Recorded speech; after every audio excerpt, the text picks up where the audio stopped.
With the benefit of more time and greater freedom to access files, I am confident that I can provide even more material and relevant evidence that would clarify the issues once and for all. These deal with involvement in irregularities of 4 senators and 1 congressman, 1 member of a constitutional commission, and 1 undersecretary, Congressman Zaldico.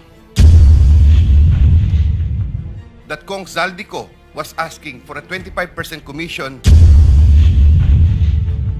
I shall mention my personal knowledge regarding Senator Chis Escudero. Senator Ramon Bong Revilla. Senator Revilla asked for a commitment, which I suggested, then he approved at 25%.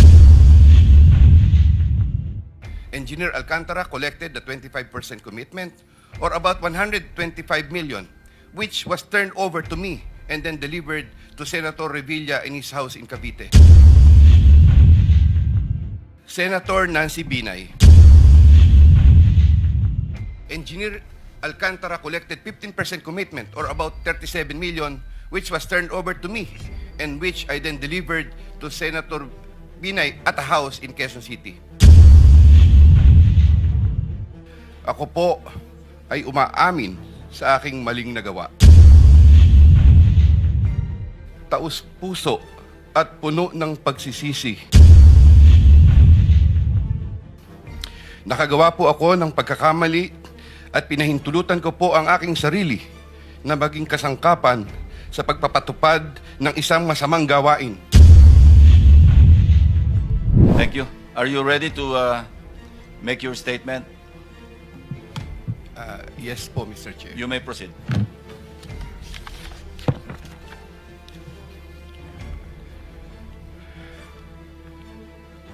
Dear Senator Lacson and honorable members of the Blue Ribbon Committee, I am Roberto Bernardo, formerly an Undersecretary for Operations of the Department of Public Works and Highways, DPWH. I was summoned to appear today before the Honorable Blue Ribbon Committee and required to testify in connection with its ongoing inquiry in aid of legislation into the reported anomalies in certain DPWH projects, flood control projects. Bago ko po ilahad ang aking nalalaman sa mga bagay na nais tumbukin ng kagalang-galang na Blue Ribbon Committee, ako po ay umaamin sa aking maling nagawa.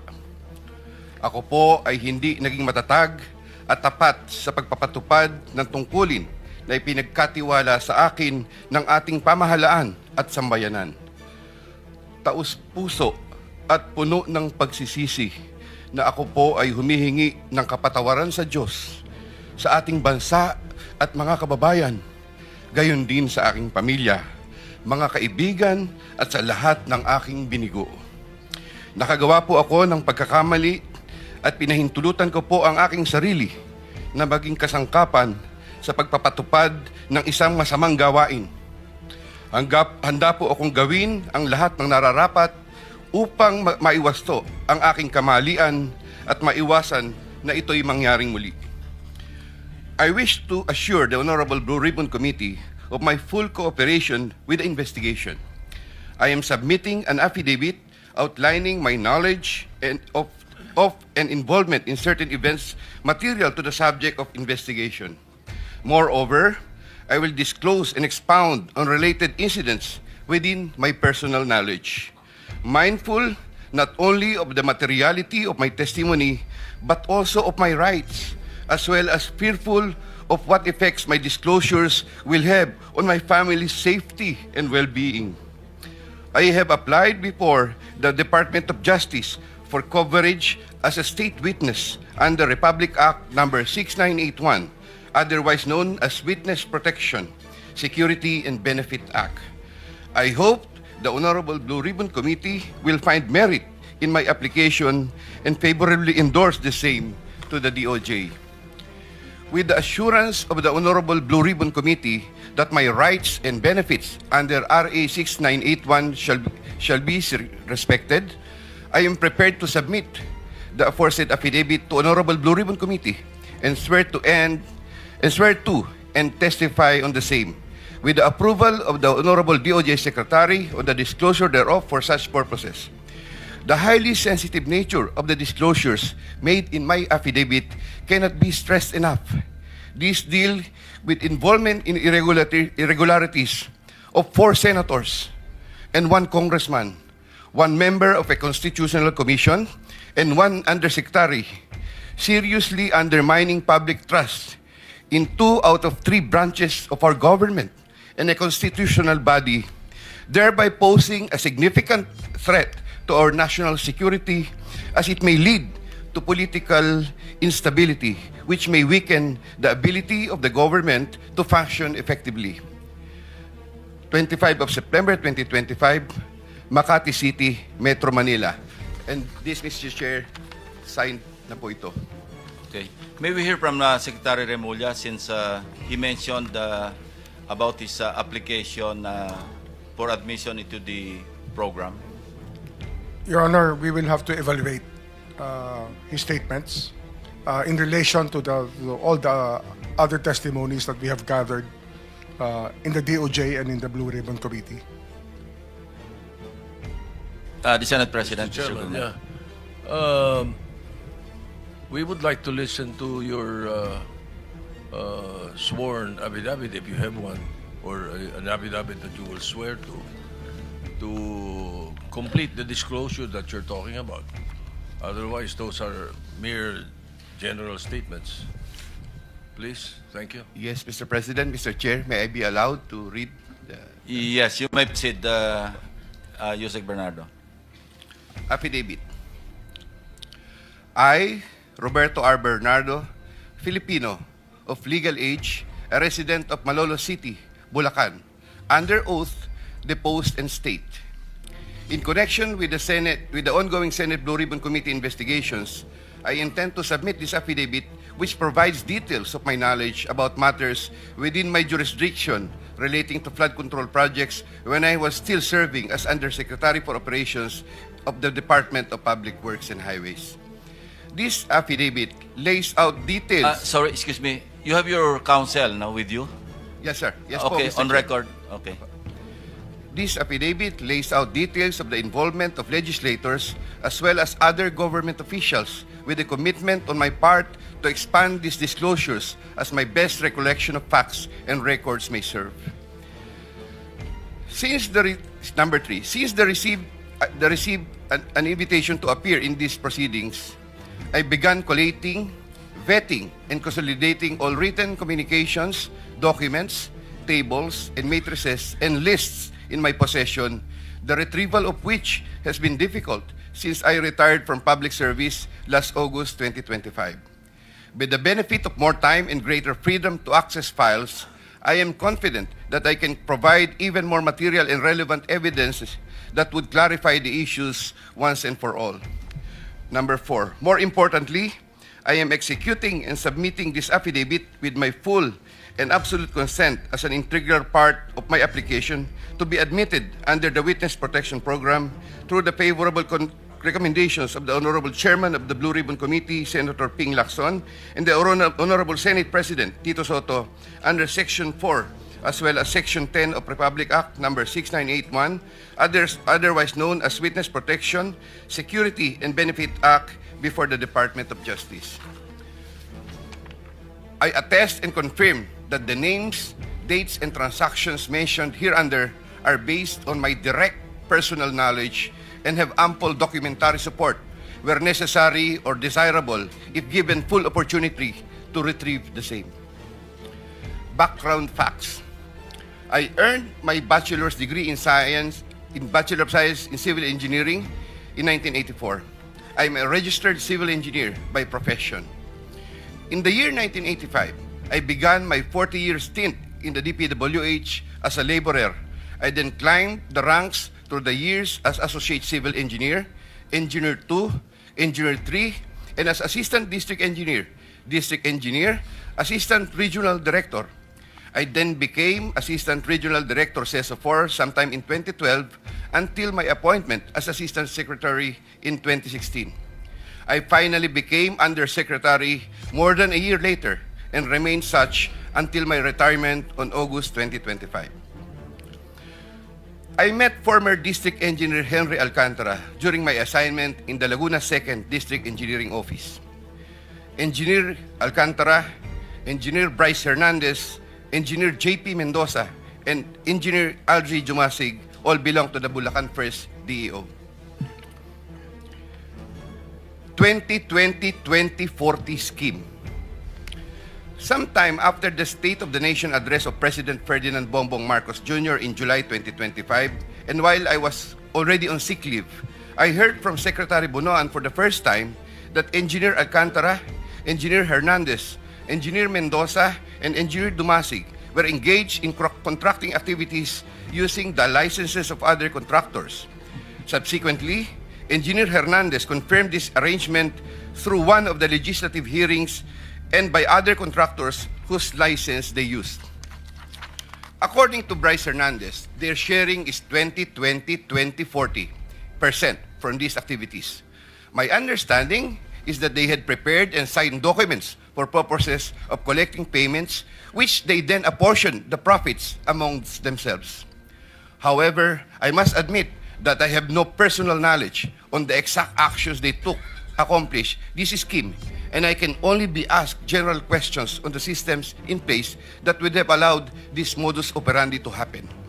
I categorically state that I have neither knowledge nor participation in these business activities, which were entirely done by Engineer Alcantara, Engineer Hernandez, Engineer Mendoza, and Engineer Dumasig on their own. Ghost projects. At about the same time, after the 2025 SONA, I also heard for the first time that aside from the 2020-2040 scheme, there were flood control projects, ghost projects, for which Engineer Alcantara, Engineer Hernandez, Engineer Mendoza, and Engineer Dumasig were also responsible. These were confirmed later by Secretary Bunaan during a separate legislative hearings. I called up Engineer Alcantara to ask him about these flood control ghost projects. He denied any participation. Subsequently, he likewise told me that he even convened the officers of Bulacan 1st DEO to confront them about these ghost projects, and that some officers, it was Engineer Hernandez who was the primary person responsible for the same. In the exact words of Engineer Alcantara, si Bryce po yan. I categorically state that I have neither knowledge nor participation in these flood control ghost projects. Congressman Saldico. My personal knowledge regarding Congressman Saldico are set out as follows. Congressman Saldico one time called me to say that he met Engineer Alcantara and wanted to confirm, maayos bang kausap si Engineer Alcantara? To which I replied, maayos po. Engineer Alcantara then told me that Kong Saldico was asking for a 25% commission, and out of that amount, 2% was to be shared equally between Engineer Alcantara and myself. In his exact words, boss, hati na tayo sa 2%. Furthermore, Engineer Alcantara would tell me every time that he made deliveries of cash to Congressman Saldico in compliance with his commitment to Congressman Saldico.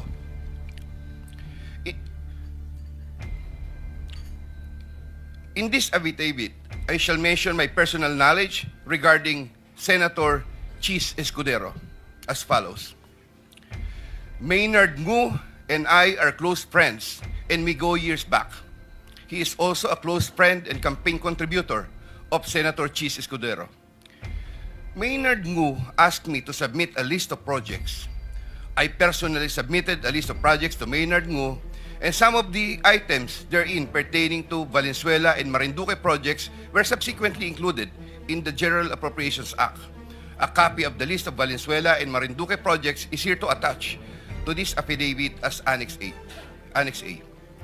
When I gave him the list and in relation to the commitment, I asked him, Boss, paano to? Maynard replied, bahala ka na. I asked, Boss, okay na ba ang 20%? Maynard said, okay. After inclusion of the projects in the GAA, I delivered 20% of approximately 800 million or about 160 million to Maynard Ngu, which was meant for Senator Escudero. Finally, I would like to add that deliveries of cash were personally made to me by me to Maynard Ngu at his office in Manila. I confirm that Commissioner Lipana requested that he be referred to officers of DPWH Bulacan 1st DEO. I referred to Engineer Bryce Hernandez. I have no personal knowledge if they were able to secure a project in Bulacan 1st DEO. Furthermore, and subject to possible referral to an executive session upon the approval of the Honorable Chairman, I attest to the broader systemic issues in DPWH that are widespread. My statements hereunder are based on personal knowledge and direct interactions with the personalities involved with great risk to my safety and that of my family members. I confirm the following. Yusek Traigib Olaybar of DepEd. Yusek Traigib Olaybar used to work for Senator Ramon Bong Revilla and Senator Sani Angara before his appointment as Yusek for the Department of Education. Sometime 2010, I met for the first time Yusek Olaybar, who was then working in the office of Senator Bong Revilla. Later, I learned that he transferred to the office of Senator Edgardo Angara and then later to Senator Sani Angara. Sometime 2024, Yusek Olaybar personally called me for a meeting to discuss about unprogrammed appropriations, supposedly for the office of the Executive Secretary. In the said meeting, he requested me to submit a list of projects. After the meeting, I asked Bulacan 1st DEO to prepare a list of projects for funding. Thereafter, Engineer Alcantara submitted a list of projects worth 2.85 billion. Here to attach as Annex B is a list of those projects. Subsequently, I submitted this list to Yusek Olaybar. Yusek Olaybar told me that the commitment is 15%. In his words, Boss, 15 yan. Thereafter, the DPWH received a special allotment release order for 2.85 billion for the projects listed in Annex B. Engineer Alcantara, from time to time, would collect and deliver the agreed 15% commitment to me, which I delivered or caused to be delivered to Yusek Olaybar in Magallanes, Makati, and other places.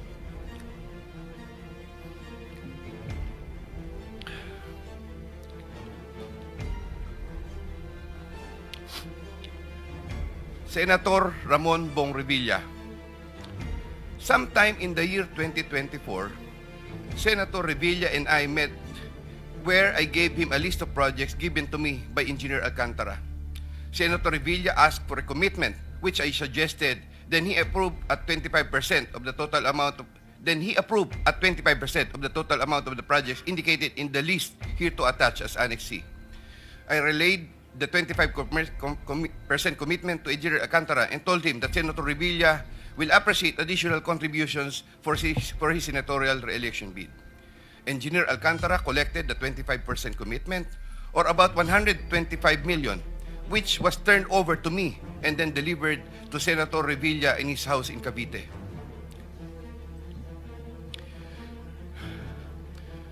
Senator Nancy Binay.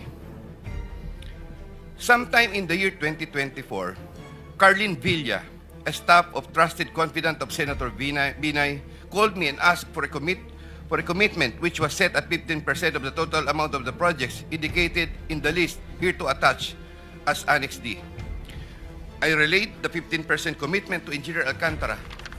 Engineer Alcantara collected 15% commitment, or about 37 million, which was turned over to me and which I then delivered to Senator Binay at a house in Quezon City. Given the complexities of the transactions and personalities involved, I humbly reserve the right to submit a supplementary affidavit if warranted in the premises. I attest to the truth of the foregoing statements based on my personal knowledge and authentic records. In witness or hope, I will be affixing my signature this day of September 2025 here. Mr. Chair. Yeah. Kindly sign your affidavit in the presence of everybody.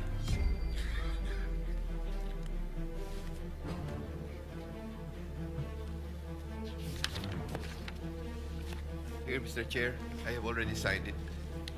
For the record, you signed the same affidavit that you read, no?